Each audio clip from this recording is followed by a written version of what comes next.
हमारी अपनी माओ से मोहब्बत सिर्फ स्टेटस की हद तक रह चुकी है। या तो हम स्टेटस लगा देते हैं या तो हम स्टोरी अपलोड कर देते हैं कि आई लव यू मम्मा, मुझे आपसे बहुत मोहब्बत है।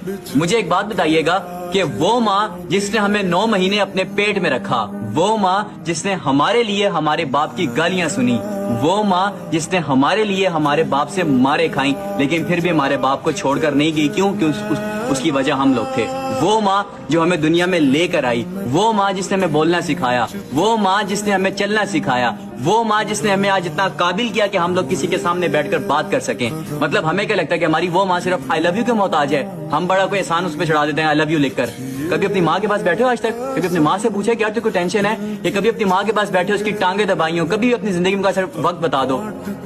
मतलब स्टेटस लगाने से कुछ, भाई मेरे स्टेटस लगाने से कुछ भी नहीं होता, ठीक है? ये स्टेटस लगाने कौन सा आप उस पर एहसान चढ़ा रहे हो? वो आपके स्टेटस के लिए बैठी हुई यहाँ पर।